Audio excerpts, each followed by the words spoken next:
Hola, muchas gracias por dar clic al 30º video de este canal. Definir a la inteligencia no es una tarea sencilla, ya que tan solo por su origen etimológico, el cual proviene de la palabra en latín intellectus, que significa comprender o percibir, entendiéndose que comprender se refiere o bien a tener una idea clara de lo que se dice, se hace y sucede, o bien a la acción de descubrir el sentido profundo de algo, y que percibir significa adquirir una primer noción sobre una cosa por medio de las impresiones que comunican los sentidos. Es posible interpretar que la inteligencia puede abarcar no solo a estas dos capacidades, sino a muchas otras que de ellas derivan, que van desde las más rudimentarias como el ser conscientes de lo que estamos viviendo, así como el proceso de aprendizaje, que consiste en convertir datos en información que luego es retenida en nuestra memoria en forma de conocimiento, hasta las más complejas, como la capacidad de razonamiento, que posibilita el llevar a cabo los 9 tipos o categorías del pensamiento a partir de los cuales existe la posibilidad de generar ideas con diferentes propósitos, que incluyen el pensamiento deductivo e inductivo, que radican en extraer una o más conclusiones particulares de una proposición general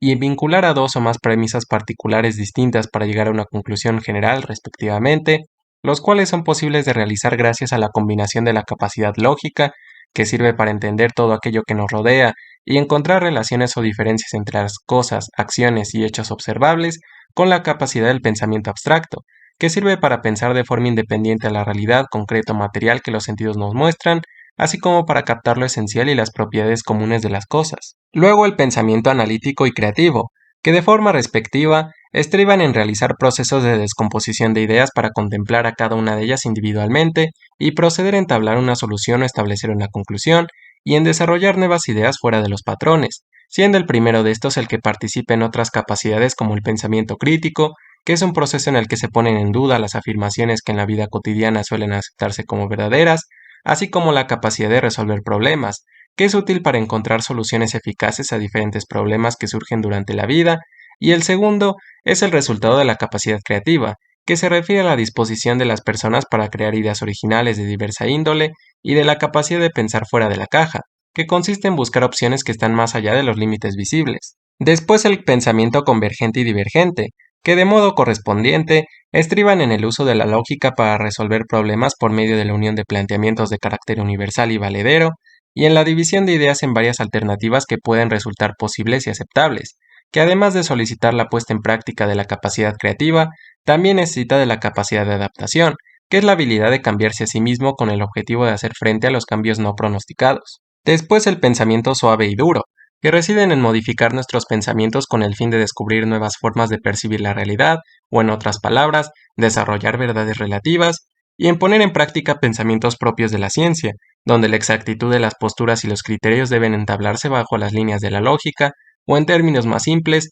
descubrir verdades absolutas, los cuales requieren a su vez del uso de las capacidades de planificación, que es un proceso mental que hace posible seleccionar las acciones necesarias para alcanzar una meta. Más adelante el pensamiento mágico, al que muchos consideran una exponenciación del pensamiento creativo, porque permite relacionar ideas fantásticas sin obedecer a ningún tipo de lógica. Y finalmente otras capacidades que tienen que ver con el florecimiento de habilidades interpersonales como la de autoconciencia, que posee utilidad para conocernos a nosotros mismos, aprendiendo a reconocer nuestros sentimientos, emociones e inquietudes, y el conocimiento emocional, completamente ligado con el anterior, que en adición a saber identificar nuestras emociones, sentimientos e inquietudes, nos enseña a reaccionar a ellos de la mejor manera. Asimismo, todas estas capacidades y pensamientos se pueden desenvolver en muchos tipos de inteligencias, de igual importancia según se adecúen mejor a una u otra. Estas son las propuestas por el psicólogo Howard Gardner, a través de su teoría de las inteligencias múltiples, integradas por la inteligencia lingüística, característica de poetas y escritores, que es la facultad de usar las palabras adecuadamente, seguida por la inteligencia lógica matemática, fundamental para los matemáticos y los filósofos, que es la capacidad de resolver problemas lógicos y matemáticos, subsiguiente a la inteligencia musical, aptitud propia de los músicos, que es la potestad relacionada con la comprensión, creación, organización, reproducción, improvisación y abstracción de estímulos auditivos complejos, subsecuente a la inteligencia espacial, imprescindible en campos como el diseño, la arquitectura, la geografía, la ingeniería, la escultura, la cirugía y la marina, que es la capacidad de distinguir aspectos como el color, línea, forma, figura y espacio de un elemento, del mismo modo que sus relaciones en 3 dimensiones, precedida por la inteligencia sinestésica corporal, inherente al talento con el que cuentan bailarines, actores, artistas, deportistas, mimos y cirujanos, sucedida por la inteligencia intrapersonal o emocional, relacionada con las ciencias psicológicas y con las emociones que ayudan a entenderse a sí mismo, continuada muy de cerca por la inteligencia interpersonal o social, imprescindible en los buenos vendedores, políticos, profesores, terapeutas y comunicólogos, que es la capacidad para entender a las personas con empatía y saber comunicar de manera efectiva. Y por último, la inteligencia naturalista, utilizada por excelencia en la biología, que se desarrolla al momento de observar, estudiar, clasificar y organizar a la naturaleza. Por lo tanto, en estricto sentido, es válido afirmar que cada uno de nosotros somos inteligentes, porque absolutamente todos sin excepción somos capaces de llevar a cabo cualquiera de estos pensamientos y habilidades, y en consecuencia, podemos brillar en algunas labores a las que nuestras circunstancias intelectuales mejor se adecúen, pues es verdad que para algunas personas el poner en práctica estos pensamientos y habilidades de manera efectiva y autónoma puede resultar difícil, mientras que para muchas otras pueden representar un menester sencillo siguiendo correctamente el procedimiento correspondiente de cada una, teniendo éxito muy a menudo, e incluso algunas cuantas en ocasiones logran realizarlas exitosamente por intuición pura sin ninguna clase de ayuda o guía previa, pudiendo inclusive presentarse estas diferencias entre las personas, aun cuando las mismas reciben los mismos estímulos, la misma educación, tienen el mismo estilo de vida y calidad de vida, y dedican la misma cantidad de horas de estudio. Es así como ante la necesidad de entender dichas discrepancias, y para en años más recientes ayudar a las personas a saber en qué labores pueden incorporarse de la mejor manera según su inteligencia, surgió la psicometría, que es la disciplina encargada del desarrollo de un conjunto de métodos, técnicas, instrumentos y teorías compuestas principalmente por test y cuestionarios implicados en medir las variables psicológicas del psiquismo humano, que entre otras cosas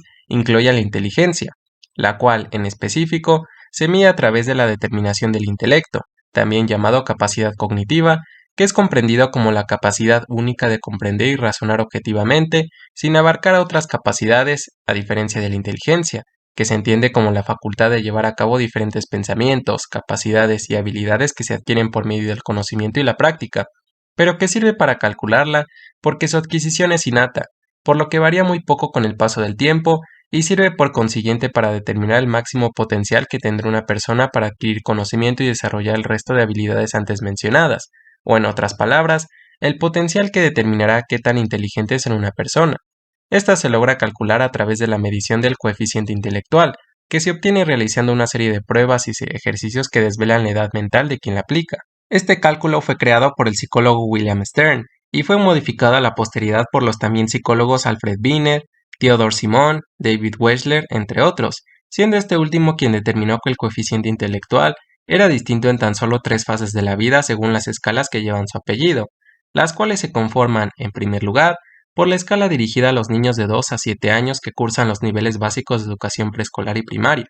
En segundo lugar, por la escala que es un test encaminado a quienes tienen de entre 6 a 16 años, es decir, a la niñez y la adolescencia. Y finalmente la escala enfocada a la adultez, que para esta prueba engloba de los 16 hasta los 90 años, la cual, a su vez, se divide en 4 tipos de ejercicios que ayudan a medir la capacidad verbal, el razonamiento perceptivo, la memoria operativa y la velocidad de procesamiento. El cálculo en concreto como tal valora mayormente este último atributo, al considerar que la inteligencia de cualquier persona es inversamente proporcional al tiempo de su aprendizaje, es decir, que entre menos tiempo tarde en aprender es más inteligente y viceversa, ya que consiste en dividir la edad mental entre la edad biológica, siendo que la primera se determina con base en los 4 estándares anteriores, para luego multiplicar el cociente de esta división por 100.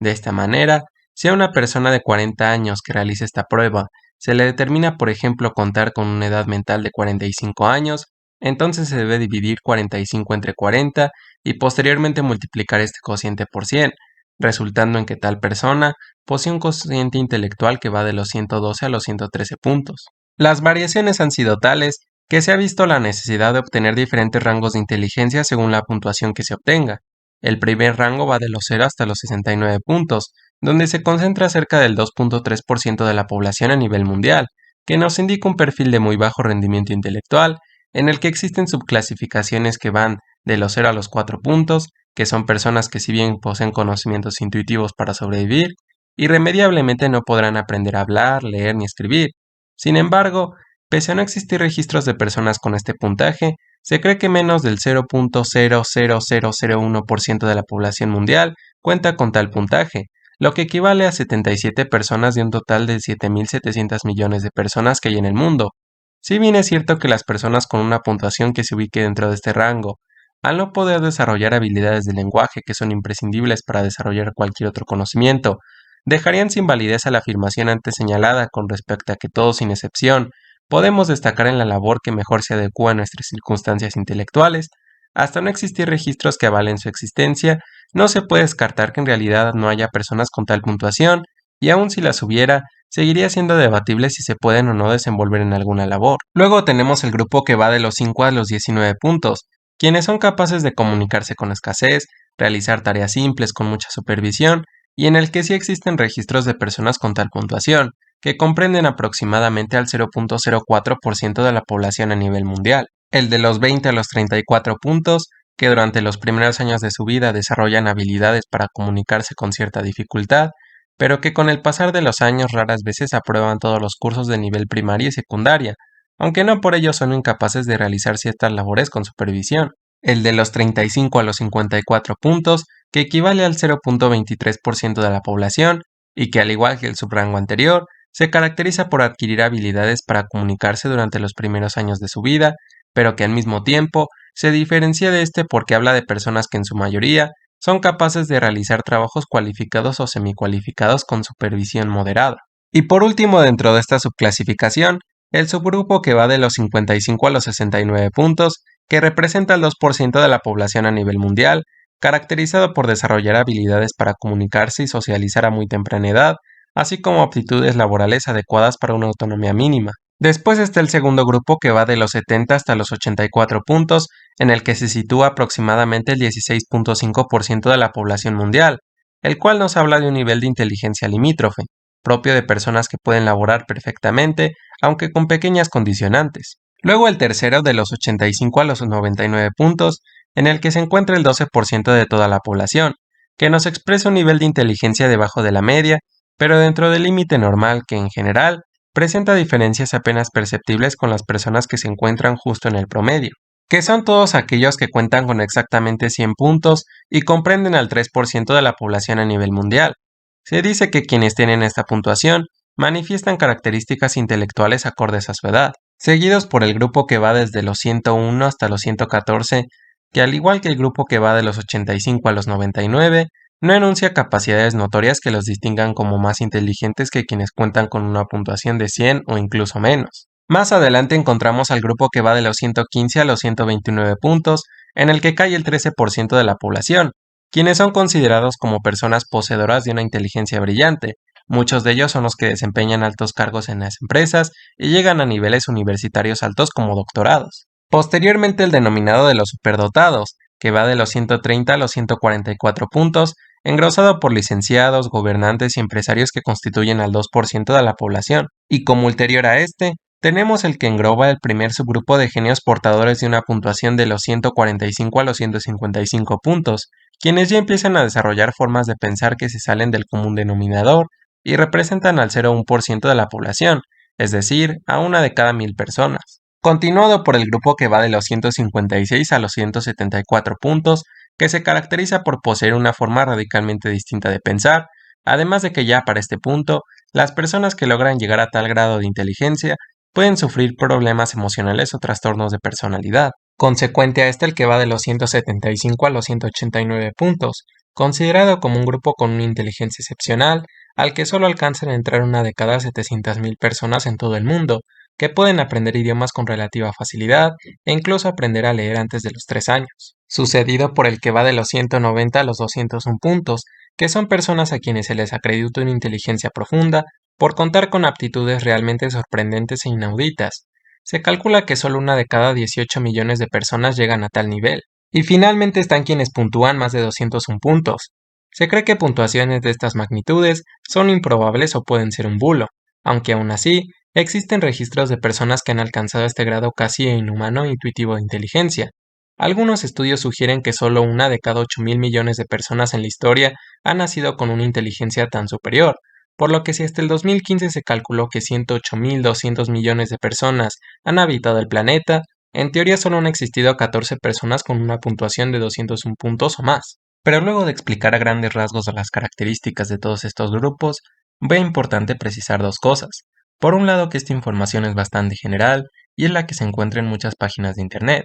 por lo que solo se debe interpretar como una explicación breve que sirve únicamente para tener una noción simple sobre el tema, que si bien se puede cumplir en la mayoría de casos, mas no en todos. Y ligado con ello, por otro lado, aclarar que el coeficiente intelectual ha recibido un sinfín de críticas, pues para empezar, es fácil incurrir en algún error al momento de calcularla, principalmente porque no se determina la edad biológica correcta de la persona a quien se aplica la prueba, dado que no es lo mismo la edad biológica que se diagnostica de acuerdo a la edad que tienen nuestros órganos y células que la edad cronológica, que es el tiempo que hemos vivido. Asimismo, cada vez existen más pruebas que desmienten el hecho de que la inteligencia es innata y estática, ya que el ambiente, ciertos estímulos recibidos por parte de la familia, primordialmente durante la infancia, la alimentación, el acceso a la salud y la motivación al estudio juegan un papel igual o incluso más importante que los factores genéticos y biológicos al momento de definir la inteligencia de una persona.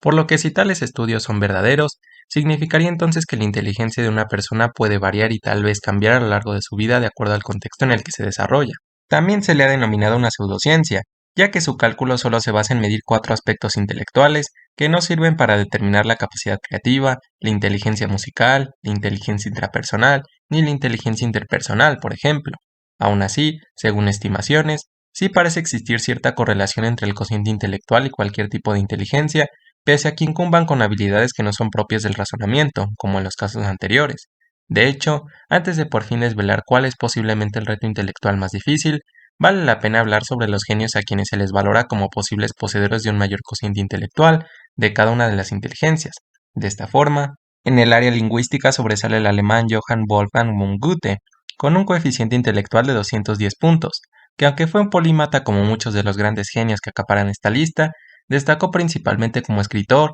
al introducir en el mundo por medio de sus novelas el concepto del romanticismo. Y el dramaturgo inglés William Shakespeare, con un coeficiente intelectual de 190, quien para muchos llevó al género del drama y la tragedia a sus puntos más altos con obras como Romeo y Julieta y Hamlet.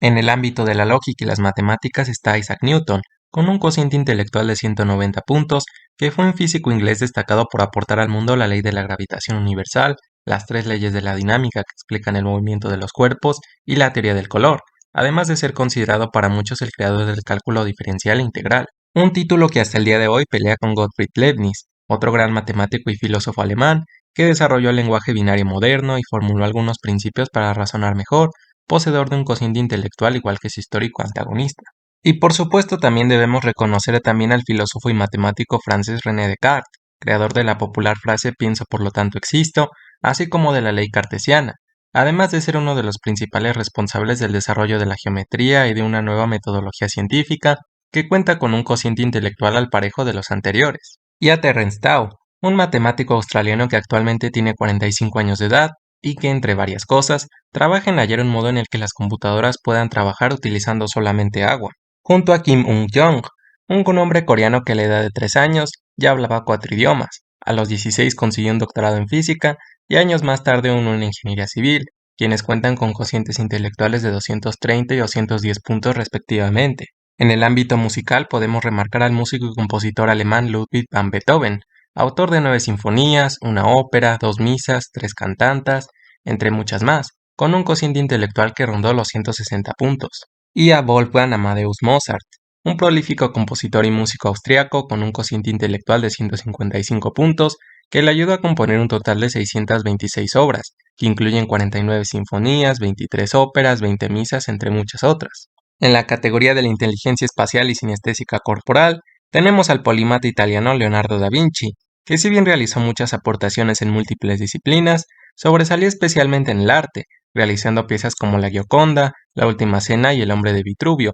alcanzando un cociente intelectual de 220 puntos. Y a Nikola Tesla, un inventor mecánico e ingeniero eléctrico de origen serbio, con un cociente intelectual de 190, célebre por sus contribuciones al diseño del suministro moderno de electricidad. En el terreno de la inteligencia interpersonal, resalta a Martin Luther King, un fehaciente defensor de los derechos civiles para los afroestadounidenses, y Mahatma Gandhi, quien fue el principal artífice de la independencia pacifista de la India en manos del Raj británico. En el mundo de la inteligencia naturalista, sin duda descuella Charles Darwin y Alfred Russel Wallace, con cocientes intelectuales posiblemente similares de 165 puntos, dos brillantes naturalistas ingleses, desarrolladores de la teoría de la evolución biológica por selección natural. De igual forma, vale la pena reverenciar a los eminentes científicos Albert Einstein, un físico alemán con un cociente intelectual que fue de entre los 160 a los 180 puntos, que entre sus aportaciones está la teoría de la relatividad general y especial, la famosa ecuación E igual a mc al cuadrado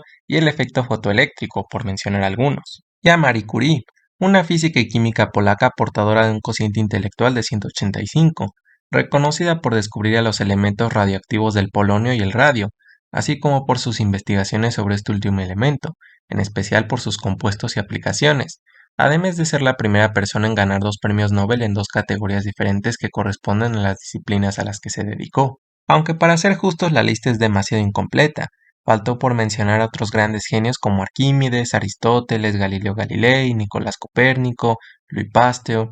Edith Stern, Hipatia o Stephen Hawking, e incluso a genios no reconocidos, por ejemplo, que aunque no alcanzaron un cociente intelectual tan alto como Newton o Leibniz, o al menos no uno que se registrara, sin duda sus aportaciones quedarán en la historia. Pero en los pesos más pesados en el recuento de los genios, se encuentra por una parte Marilyn Bosavant, una columnista, escritora, conferenciante, matemática, literata y novelista estadounidense considerada la mujer más inteligente que ha existido hasta la fecha, que pasó al círculo mediático tras ser catalogada como la persona más inteligente del mundo, de la que se tiene registro oficial por el libro Guinness de los Récords, con un cociente intelectual de 228 puntos. Sin embargo, algunos apuntan que su cociente real es de 282, luego de resolver uno de los problemas estadísticos de probabilidad más difíciles. Y por otra parte, William James Sidis, considerado como la persona más inteligente que ha existido hasta el día de hoy, con un cociente intelectual que osciló entre los 250 y los 300 puntos, de quien se sabe, llegó a hablar 47 idiomas, completar 7 carreras universitarias, escribir artículos sobre el origen del universo, las leyes del universo y la astrofísica, donde fue pionero, e incluso crear su propio idioma, al que denominó Venderwood cuando aún era un niño. Así que bien, aunado a que parece que muchos de estos genios se mantenían intrínsecamente motivados, fueron célibes y por lo tanto tuvieron una personalidad solitaria, en algunos casos irascible y poco agradable por ser tan absortos a sus trabajos, consecuencia de lo que parece ser un trastorno obsesivo compulsivo por los mismos. Al analizar las aportaciones de cada uno de ellos, reconoceremos que todas tienen una característica en común, la cual es que todas son el producto de algo que o bien es material, es decir, que se tratan de elementos que podemos hallar físicamente en alguna parte del mundo, o que bien son el resultado de algo que es intangible, pero que procede siempre de las matemáticas, del lenguaje o de la lógica que deriva del funcionamiento y atributos de los objetos materiales que hay en el mundo, pero que se pueden materializar a través de un escrito o del habla. Esta característica general, además, se cumple desde los inventos que han sido más útiles para la vida del ser humano, como lo es, por ejemplo, la creación de la silla, que ha sido posible de materializar, evidentemente, gracias a la brillante capacidad creativa de su creador, pero también gracias a los elementos materiales provenientes de la naturaleza, que en este caso son la madera, así como el pegamento, los clavos y algunas herramientas manuales como el serrucho o el martillo, los cuales a su vez son producto también del brillante ingenio de otra persona y de otros recursos naturales, hasta algunos igualmente elementales pero más complejos, como la computadora, que fue posible materializarse una vez más gracias a la genial capacidad creativa de su inventor, pero de igual manera, gracias a las matemáticas, el desarrollo del lenguaje binario y, por supuesto, materiales como el plástico y el metal, o el desarrollo de un idioma o dialecto, que en su mayoría han sido creados basándose en otros preexistentes, o el surgimiento de una nueva rama de las matemáticas, que tiene sus fundamentos a partir de otras operaciones, teoremas y procedimientos matemáticos precederos, e incluso realizar el estudio científico correspondiente de algún fenómeno de la naturaleza, en busca de descubrir leyes universales o llevar a cabo teorías sobre este, se requiere poder manipular a la cosa en materia, para lo cual debe existir, sin mencionar que ello se logra a través de instrumentos materiales, al igual que del uso de la lógica y exactitud matemática bajo la que se construyó el método científico. Y así con cualquier otra cosa se puede ocurrir, como la rueda, el teléfono, la penicilina o el Internet. Se requiere de objetos materiales existentes en el mundo, del uso del lenguaje o de las matemáticas para consolidarse. Y en este mismo sentido ya no sorprende tanto que Marx y Engels señalaran el materialismo histórico, que encuentra otra aplicación o forma de redefinirse en este caso, que las condiciones materiales son las que definen a las ideológicas, porque hasta ahora no ha existido ninguna persona que no haya construido sus pensamientos e ideas sin supeditarse a los fenómenos materiales que hay en el mundo, o al menos no una de la que se haya sabido. Ni que Ludwig Wittgenstein indicara que los límites del lenguaje de una persona son los límites de su mente y de su mundo, ya que el lenguaje es el único medio efectivo que tenemos para comunicarnos, y salvo por los conocimientos intuitivos, ningún otro conocimiento es posible de adquirirse o transmitirse sin su uso, ya sea de forma oral o escrita. Ni tampoco que Marcos Dussuttois expresara que quien dominara las matemáticas dominaría el mundo, dado que sin las matemáticas jamás hubieran existido una inmensidad de inventos que revolucionaran el mundo, ni tampoco se podría explicar cómo funciona el mundo, o al menos no de un modo razonable. Por lo tanto, desde mi punto de vista, el reto intelectual más difícil, o dicho de otra forma, la mayor manifestación de intelecto de una persona, es imaginar o idear algo que trascienda la barrera de los objetos materiales del entorno y del conocimiento lingüístico y matemático. Es verdad que para lograr esta gran hazaña, se requiere en mayor medida de la capacidad creativa, la capacidad de pensar fuera de la caja, así como de hacer uso del pensamiento mágico y abstracto, que parecen ser los más empleados, dominados, y los que han tenido más peso en hacer posible las aportaciones de los mayores genios de toda la historia, que parecen ir más allá de las condiciones materiales, el lenguaje y las matemáticas, el auténtico límite de la capacidad mental, y que son casi puestos al razonamiento objetivo, como el concepto de intelecto lo indica. Pero aquí hay un problema, pues si estas capacidades y pensamientos se distancian mucho del raciocinio, entonces ¿por qué sería válido considerar este reto como un intelectual? Bueno, pues debido a que sí se emplearía el razonamiento lógico al momento de discriminar objetos que pertenezcan al mundo real de los que no lo constituyan. Ahora bien, hay que aterrizar, desmenuzar y esclarecer algunas cosas de este reto, dado que si este consiste como primera alternativa en imaginar o idear un elemento que no sea un objeto material perteneciente al mundo, entonces podríamos pensar, basándonos en las características de cualquier objeto físico del mundo, que debería ser forzosamente un elemento ininteligible a la razón humana, que carezca de color, línea, forma, figura, espacio convencional y tres dimensiones, aunque no necesariamente, pues desde mi perspectiva, bastaría tan solo con que sea un elemento completamente original que no exista aun cuando cuente con todos los atributos de los objetos físicos que conocemos, por lo que ambos elementos serían válidos para cumplir el reto. Además de que si la segunda alternativa radica en imaginar o idear una disciplina que pudiera estar al parejo de las matemáticas y la lingüística, esta no contendría ningún elemento que corresponda con algún objeto físico, como tampoco lo contienen las matemáticas ni la lingüística, porque ni los números ni las letras que las conforman respectivamente existen en el mundo, ya que son invenciones humanas que no podemos encontrar de manera física en el mismo, de forma natural, pero que sin embargo sí se pueden materializar a través del escrito o del habla, como también se podría representar materialmente en el segundo caso, solo que por medio de una representación gráfica. Otro aspecto a remarcar es que imaginar o idear algo que no pertenezca al mundo sensible, para muchos no serviría para nada más que deslumbrar, lo cual es cierto si lo vemos desde un enfoque utilitarista que busca el mayor beneficio para todos. Es curioso de hecho cómo es que en la medida que desarrollamos más pensamientos abstractos e increíbles, gradualmente nos alejamos de los pensamientos concretos, que son aquellos que realmente tienen utilidad en el mundo, por poderse materializar. No obstante, lo realmente interesante de lograr imaginar algo así para una persona es que sería poseedora de una capacidad intelectual impresionante como para realizar una aportación al mundo concreto nunca antes vista. Una situación muy diferente a la que ocurriría si una persona consiguiera desarrollar una nueva disciplina sin precedentes que se desligara por completo de las matemáticas y del lenguaje, ya que como se mencionaba, si las matemáticas han permitido llevar a cabo un enorme cúmulo de inventos y han hecho posible entender al mundo de manera racional, y el lenguaje ha facultado la comunicación para expresar nuestros pensamientos, al igual que la transmisión y adquisición de conocimientos, un tercer cuerpo de conocimientos al parejo de estos significaría resolver problemas de forma diferente y generar un entendimiento totalmente distinto al tradicional. Este reto a la vez nos abre un cuestionamiento trivial sobre si el creador de las matemáticas, mérito que se le atribuye a Pitágoras, o la primer civilización en ser capaz de desarrollar un idioma o dialecto formal, han sido las personas más inteligentes hasta ahora.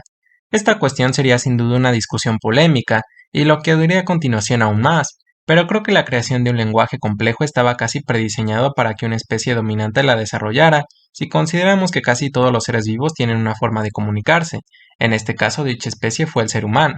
Y con respecto a las matemáticas, por su parte, ocurre algo similar, puesto que existe un amplio debate sobre si las matemáticas se crearon o se descubrieron. Personalmente sí creo que en ambos casos tanto el lenguaje como las matemáticas parecen ser invenciones que estaban destinadas para desarrollarse desde los inicios de la vida racional de los seres humanos, porque son mucho más evidentes para nuestra percepción en comparación a una posible tercera disciplina de igual alcance. Pero es precisamente esta condición la que haría pensar que lograr este reto es imposible, porque habiendo ya tanto tiempo y espacio en el mundo como para que nacieran personas brillantes en el mundo que la realizaran, y que hasta el día de hoy nadie haya sido capaz de crearla, pone en duda si esta tarea es posible. Seguramente habrá muchos más argumentos como para afirmar que cumplir este reto no es posible, pero este probablemente es el principal.